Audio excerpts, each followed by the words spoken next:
What would you do if your own family handed you a crumpled $2 lottery ticket in front of 35 relatives, while your sister unwrapped a $15,000 cruise vacation? Would you walk away quietly, or would you finally decide that enough is enough? My name is Claire Henderson. I'm 34 years old, a landscape architect based in Portland, Oregon, and 2 months ago, on Thanksgiving night, my family did exactly that. They thought it was a joke. What happened next was anything but. I need you to understand something first. From the outside, the Henderson family looked like a postcard. Warm holidays, big dinners, the kind of house where the porch lights are always on. But if you looked closely, really closely, you'd see the cracks running underneath everything. My older sister Sophia had always been the golden child. Beautiful, charming, married to Derek Lawson, a man who called himself a real estate investment consultant and carried himself like he owned every room he walked into. And then there was me, the quiet one, the one who showed up, did the work, and somehow still managed to disappear. The only person who ever truly saw me was my grandmother, Eleanor. Sharp-eyed, soft-handed, and the wisest woman I have ever known. That Thanksgiving, I drove to my parents' house at 5 in the afternoon with a homemade pumpkin pie still warm from the oven and a bundle of purple chrysanthemums I had grown myself. 4 months of careful tending in my backyard garden. My mother, Patricia, opened the door, glanced at the flowers, and said, "Oh, Claire, still into your little plants, I see." Then she looked past me and her whole face lit up. Sophia was stepping out of a brand new BMW in a camel coat, and suddenly, I no longer existed. Inside, my father Gerald was deep in conversation with Derek, leaning back in his leather recliner like a man without a single worry in the world. He looked up just long enough to nod at me. "Claire, good, you're here. Go help set the table. Not hello, not good to see you, just, go be useful." I was in the kitchen arranging napkins when I heard my mother's voice drop to a whisper on the other side of the door. "Sophia, just don't bring up the trip in front of her, okay?" My hands went still. My chest tightened. But I kept folding. I had learned a long time ago that some battles are not worth fighting. Not yet. That was when I felt it. A light touch on my hand. My grandmother Eleanor had appeared quietly at my side, her sharp eyes watching me with an expression I couldn't quite read. She squeezed my fingers once, slowly, and said nothing.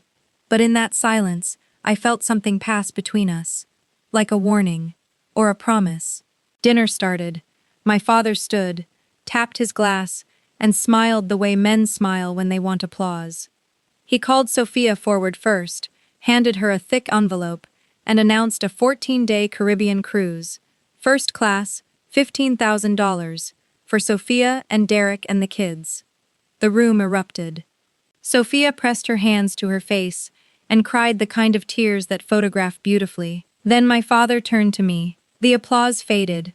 The room grew quiet in a way that felt deliberate. He held out a thin, crumpled slip of paper. "This suits your situation better, Claire," he said, his smile never quite reaching his eyes. "Maybe luck will find its way to you." It was a $2 scratch-off lottery ticket. Derek leaned back in his chair and grinned. "Luck needs a little brain power to work, Claire." Laughter rippled across the table. And then, from the far end of the room, a voice cut through everything like a blade. "Gerald, Patricia, that is enough." Every head turned. My grandmother Eleanor was on her feet, her small frame trembling, one hand gripping the back of her chair. The laughter died instantly. My mother was beside her in seconds, smile locked in place. "Mom, you're exhausted. Let me take you to lie down." Before anyone could speak, she had guided Eleanor out of the room. But just before the door closed, my grandmother turned and looked straight at me. Her lips moved in a near-silent whisper. 3 words. "Daniel Hartley, attorney." Then the door clicked shut. I stood there with a crumpled $2 ticket in my hand, and 35 pairs of eyes slowly drifting away from me, like I had never existed. I didn't cry that night. I just looked at that ticket and thought, they gave me the cheapest thing they could find. But my grandmother had just given me something else entirely, and I had no idea yet how much it was worth. The guests were gone by 11. Sophia and Derek had retreated to the living room to talk about cruise excursions. My parents were seeing off the last relatives at the front door, and I was doing what I always did, cleaning up alone. That was my role in this family. Not the daughter who got the cruise, the daughter who cleared the plates. I was gathering glasses from my father's study when I noticed the papers. They were scattered across his desk like he had left in a hurry, fanned out beneath an empty coffee mug, overdue bills stamped in red, a collection agency letter with bold warning text across the top, and underneath it all, a document that made my breath stop. It was a loan agreement, $195,000, borrowed by my father, Gerald Henderson, co-signed by Derek Lawson, at an interest rate of 34%. The kind of rate you only see from people who operate in the shadows, people who count on desperation to keep you quiet and compliant. My hands were already shaking when I turned to the next page. The collateral listed to secure the loan was my grandmother Eleanor's house. The house where she had lived for 52 years. The house where my mother grew up, where holidays used to mean something, where Eleanor kept her rose garden and her good china, and every letter my grandfather ever wrote her. I looked at the signature line. The handwriting was shaky, uneven, barely recognizable as hers, and the date beside it sent ice straight through me. It had been signed the same week Eleanor was hospitalized for a broken hip, the same week she had been on high doses of morphine and could barely remember what day it was.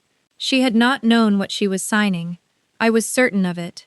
I sat down slowly on the floor right there in my father's study, my back against the desk, the papers in my lap. The room felt like it was tilting. From down the hall I could hear Derek's voice, easy and relaxed, making Sophia laugh about something. And I sat there in the silence of that study, staring at my grandmother's unsteady signature on a document that could take everything from her, and I made a decision. I pulled out my phone and photographed every single page. My heart was hammering so loud I could hear it. I moved quickly, methodically, page after page, until every document was saved. Then I stood up, smoothed my shirt, and walked out. Derek was standing just outside the door. We nearly collided. His eyes dropped to my face and stayed there for one long, measuring second. "Need any help in there?" His voice was calm, almost pleasant, but there was something underneath it, flat and watchful, like a man who makes it his business to know what other people are doing. I smiled and shook my head. "No, I'm good. Just finishing up." I kept my voice even, but inside my jacket pocket, my hand was wrapped tight around my phone, pressing it against my ribs like it was something I could not afford to lose. I drove home through the dark streets of Portland, with the heater running and my mind completely still. That is the only way I can describe it. Not calm, just still, the way the air gets before a storm when everything holds its breath. The lottery ticket sat on my kitchen counter, where I had left it after Thanksgiving, wrinkled and ignored, half buried under a stack of mail. I had forgotten about it completely. It had been sitting there for a week, as overlooked as I had always been in that family. On impulse, more out of habit than any real expectation, I opened the lottery app on my phone and typed in the numbers. The first number matched, then the second. I slowed down. Third, fourth, fifth, sixth, all 6 numbers. $94 million. I set my phone face down on the counter. I walked to the window and stood there looking at the rain falling over the city, the wet streets reflecting back the orange glow of the streetlights, and I did not move for nearly 2 hours. I did not scream. I did not cry. I just stood there and breathed. Then my phone lit up on the counter. A message from my mother. "Are you okay, honey? Sophia just posted the most beautiful photos from the port. So sorry you couldn't be there with us." I picked up the phone and read the message twice. Then I looked at the ticket. Then I placed the phone face down again, very slowly and deliberately. And for the first time all evening, I smiled. 3 words surfaced in my mind, clear and quiet, the way important things always arrive when you finally get still enough to hear them. Daniel Hartley, attorney. I was calling him first thing in the morning. $94 million. When I looked at that number, I did not feel excitement. I felt something steadier than that. A calm so deep it almost frightened me. Like the universe had just placed a card in my hand and said quietly, "Now, it's time. But what I didn't know yet was this. What Daniel Hartley was about to reveal to me would shake me far more deeply than any amount of money ever could. The morning after I checked those numbers, I made the call I had been turning over in my mind since Thanksgiving night, and 2 days later, I walked into Daniel Hartley's office, carrying two things nobody in my family knew about: a phone full of photographs taken in my father's study, and a lottery ticket worth $94 million. Daniel Hartley's office smelled like old mahogany and drip coffee, the kind of place where serious things get handled quietly. Afternoon light filtered through heavy linen curtains and fell across a desk stacked with organized files. Daniel himself was in his mid-60s, silver-haired, wire-rimmed glasses, the kind of man whose steadiness you feel the moment he shakes your hand, the kind you want standing beside you when the truth finally comes out. He did not waste time. He opened his desk drawer, set a folder on the surface between us, and said, "Your grandmother Eleanor came to see me 10 years ago. She established a trust in your name, $520,000. She was afraid that if your mother ever found out, Patricia would find a way to get to it first." I stared at the number on the page. $520,000. Eleanor had carried that secret for a decade without a single word, protecting something for me in silence while I sat at her table every holiday not knowing it existed. My throat tightened in a way I had not expected. I asked quietly, "Did she know about the house? About what they did with it?" Daniel nodded slowly. "She suspected. That is exactly why she wanted you to call me." I set my phone on the desk and pulled up the photographs. "Then I have something for you too," I said, sliding it across to him. He looked through every image without changing expression, then set the phone down and looked at me over his glasses with one slow, deliberate nod. "The signature is medically challengeable.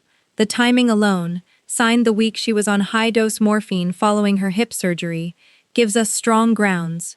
Combined with what you've brought me, we have a real case." He folded his hands. "Are you ready to move forward?" I looked at him and said, "Yes." 2 days after that, I met my Aunt Carol at a corner cafe on Maple Avenue. It was a gray December morning, rain tapping steadily against the window glass, and Carol arrived 10 minutes late, her face drawn and pale, her hands wrapped around her purse strap like she needed something to hold on to. She sat down across from me and didn't order anything. She just looked at me for a moment, like she was deciding something.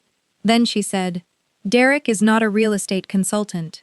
She told me what she knew, that Derek Lawson moved money through shadow lending, charging interest rates that were illegal in at least 3 states, trapping people in debt cycles they could never climb out of. I listened without interrupting. Then she reached into her bag and pulled out her phone with shaking hands. 8 months ago, at your parents' anniversary dinner, Derek left his phone on the kitchen counter. I wasn't snooping. I was looking for mine. She turned the screen toward me. The messages were between Derek and a woman named Rebecca, his personal assistant. They were clear, detailed, and impossible to misread. The final line stopped me cold. It read, "Once the house deal closes, I'm done. Sophia served her purpose. The divorce papers are already drafted." I read it twice. Then I set the phone on the table between us and looked out at the rain. "Sophia doesn't know," I said. It was not a question. Carol shook her head, her eyes filling. "I wanted to tell her. I was scared of him. I'm so sorry, Claire. I should have said something sooner." I reached across the table and covered her hand with mine. "You said it exactly when it needed to be said." That same week, I drove to Sunrise Care and walked down the familiar corridor to Eleanor's room. It was a small space, simply furnished, but the afternoon sun came through the window in a wide, warm band and fell across the foot of her bed. Outside the glass, a neglected garden stretched along the courtyard, overgrown, untended, the kind that needed a professional eye and a patient hand. Eleanor looked smaller than I remembered, a little more fragile in the way people sometimes do when you have not seen them in weeks.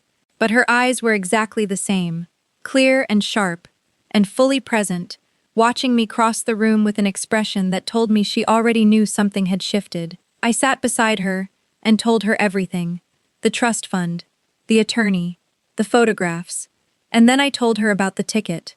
All 6 numbers. $94 million. She was quiet for a moment. And then she laughed, a soft rustling sound like pages turning, and said, "Karma, I have always believed in it." I asked her why she had never told me about the trust, not once in 10 years. She looked at me steadily and said, "Because if you had known, you would have refused it. You always do. You never take. You only give." I could not argue with that. I could not speak at all for a moment. When I found my voice, I took her hand in both of mine and said, "I'm going to buy the house back. Whatever it takes. You are going home." She held my hand and looked at me for a long time before she answered. "Don't become like them," she said quietly. "That is the only thing I need from you." I walked out of Sunrise Care that afternoon, carrying a promise and a plan that no one in my family saw coming. They were somewhere in the Caribbean, posting photos in the sun, completely at ease. They had no idea that the storm was already forming. And this time, I was the one steering it. While my family floated somewhere in the Caribbean without a care in the world, I spent the following 2 weeks doing something they would never have expected from the daughter they had written off as invisible. I prepared. It started quietly, the way most things that matter do. Aunt Carol posted something innocent in the family group chat one afternoon, just a local news headline she had come across. A lottery jackpot winner had come forward. $94 million. Ticket purchased at the Quick Stop convenience store on Riverside Drive, less than 4 miles from my parents' house. Within minutes, my mother's name appeared at the top of my screen. A private message. "Honey, that lottery ticket from Thanksgiving, you still have it, right?" And then, something I had never once seen from Patricia Henderson in 34 years of being her daughter. A smiley face emoji. I stared at it for a long moment. That single emoji told me everything I needed to know about what was coming next. By that evening, I had 81 missed calls. I sat on my couch and listened to every single voicemail in order. My mother's early messages were warm and casual. "Just calling to hear your voice, sweetheart." By message 15, the warmth had thinned considerably. My father's messages were brief and businesslike. "Claire, call me back. Family matter." And then there was Derek, smooth as ever, his voice carrying that particular brand of confidence that belongs to men who have never once doubted their own charm. "Claire, I've been thinking. There are some serious investment opportunities I'd love to walk you through. Family helping family. You know how it is." I set my phone down on the coffee table. Then I opened the family group chat and typed, "Video call tonight at 8. Everyone needs to be there. I have something important to share." The confirmations came in within 3 minutes. Every single one of them. At 8 o'clock sharp, I clicked join, and their faces filled my screen all at once. Crowded together in the ship's lounge, the Caribbean sunset burning orange and gold through the wide windows behind them, like a painting that had nothing to do with what was about to happen in that room. My mother smiled so wide it reached all the way to performance. "Claire, my love, we have missed you so much. I keep wishing you were here with us." My father nodded beside her, his voice carrying that particular warmth he reserved for moments when he wanted something. "Family first, always. That's what we always say." Derek sat slightly apart from the others, arms crossed, watching me the way a man watches something he is trying to calculate. Not a person, an asset. I took one breath and said, "I won the lottery. $94 million. 3 full seconds of complete silence. Then the room on the other side of the screen came apart all at once. My mother pressed both hands over her mouth. My father's face went slack, and Derek sat forward in his chair, eyes sharpening, already shifting into the version of himself that closes deals. "Claire, listen to me. With that kind of money, you need proper financial guidance immediately. I can set up a structure that protects you and keeps it in the family. We should talk as soon as—" I said his name. Just that. "Derek." Quietly, evenly, the way you speak when you no longer need to raise your voice to be heard. "Before anyone talks about money, there are some things this family needs to see," and I shared my screen. The first document appeared, and I watched my father's face change color in real time. The loan agreement. $195,000. His signature beside Derek's, the interest rate printed clearly, the kind of number that tells you exactly what kind of arrangement this was. My father said, "Where did you get that?" And I answered before he could finish the sentence. "From your desk. Thanksgiving night. while I was cleaning up alone. He closed his mouth. The second document filled the screen: Eleanor's property deed, the transfer date, and the attached medical file showing exactly what medications she had been given and in what dosages during the week she signed it. My mother started to cry, the soft, desperate kind that is less about grief and more about damage control. "Claire, you don't have the full picture here. This is complicated." And I said, "I have enough of the picture, Mom." Then I opened the third file. The messages between Derek and Rebecca loaded slowly, line by line, and I read the last one aloud into the silence. "Once the house deal closes, I'm out. Sophia has served her purpose. The divorce papers are already drafted." The room on the screen went absolutely still. Then Sophia's voice came through, barely above a whisper, trembling at the edges. "Derek, what is that?" It was not a question. Derek was on his feet before she finished saying his name, the scrape of his chair against the ship's floor loud and jarring through the speakers. "Those are fabricated. She is doing this to tear this family apart." He said it to the room, not to me, not to Sophia, to the room. And then he walked out of frame. His footsteps faded, and Sophia stood there looking at the space where he had been, her face completely drained of color, and then she turned back to the screen and looked at me, and for the first time in our lives, there was nothing left between us to perform. I looked directly into the camera and said what I had come to say. "I am using my money to pay off the debt and reclaim Eleanor's house. The deed will be transferred back into her name with full legal protection. No one in this family will have any claim to that property. Not now, not ever." Then I ended the call. The fallout came fast, and it came from every direction at once. Rebecca, it turned out, had her own story to tell, and she told it on every platform she could find, with photographs, records, and a video statement filmed through tears that went from 300 viewers to 47,000 in under 48 hours. Sophia filed for divorce before the ship docked in Miami. Two of Derek's former business partners filed formal complaints with the state attorney general's office, and investigators confirmed that his lending practices had violated financial law in 4 separate states. My father declared bankruptcy the following month. The repair shop he had built and run for 32 years was liquidated to cover debts that had been accumulating long before I ever found those papers. My mother called me one evening, her voice hard and raw.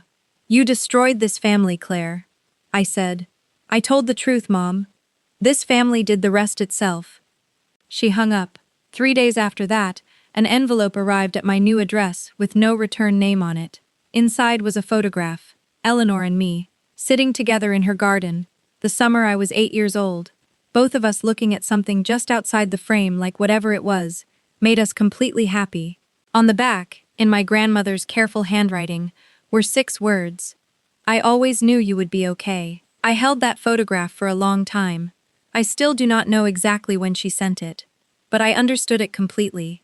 I closed my laptop that night, and sat in the quiet of my apartment, and waited for the feeling of victory that never came. What arrived instead was something quieter and far more durable, the particular piece of a person who has finally set down a weight they carried for so long they forgot it was not supposed to be theirs. But the story was not finished.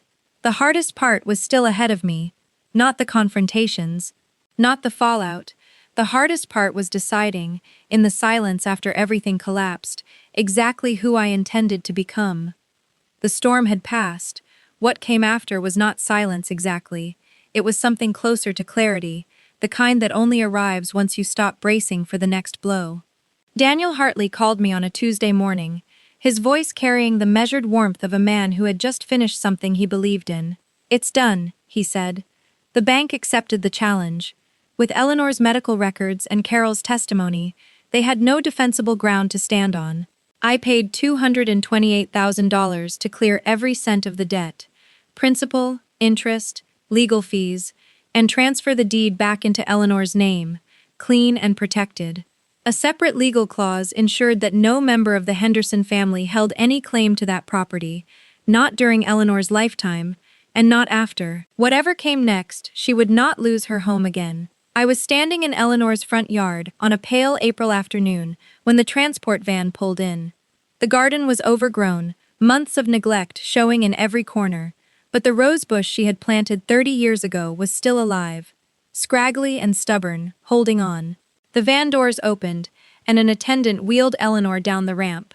She looked at the house for a long moment without speaking. Her eyes went red, but she did not cry. Then she looked at the garden and said, with complete composure, "That is an absolute mess." I laughed for the first time in what felt like months. "I know," I said. "That's my job." As the attendant guided her wheelchair through the front door, Eleanor reached out and pressed her hand flat against the doorframe. She held it there. Just held it, like someone touching something they had resigned themselves to never feeling again. I watched her weathered hand against that old painted wood, and something in my chest finally broke open. I stood in her doorway and cried, quietly, for everything that had been taken, and everything we had gotten back. 3 months after the video call, a pale blue envelope arrived at my apartment. Sophia's handwriting, the same looping cursive from notes she used to leave in my locker in middle school. I opened it slowly. She wrote that she was not asking for money, and not trying to earn back my trust. She wrote that she had known something was wrong with Derek long before any of this, and she had chosen not to look at it directly, because looking would have meant admitting her entire life had been a performance. She wrote that I was her sister, and she had not protected me, and she was sorry, not because of what I had, but because of who I was, and what she had failed to be. I read the letter 3 times, then I folded it carefully and put it in my desk drawer. I did not respond right away, but 1 month later, I sent her a single text. "Coffee?" We met at a small place near her new apartment. It was awkward and careful, and neither of us quite knew how to be sisters yet, but we were there. That counted for something. My father texted on my birthday. "Happy birthday. Hope you're well." I wrote back, "Thank you. Hope you're well too." That was the full extent of it. My mother called occasionally, drifting between complaint and suggestion, never once saying the words I would have needed to hear. I listened without argument, and redirected the conversation, and eventually said goodbye. One rainy evening I was sitting on my couch with Maple, my rescue dog, asleep across my feet, and I thought about my mother. Not with anger, not anymore. Just with a quiet, settled sadness for someone who would never be able to give what I had spent so long hoping she would. Forgiving her did not mean letting her back in. I was learning the difference. My landscape architecture firm had grown to 3 full-time employees, and a client waitlist running 6 months out.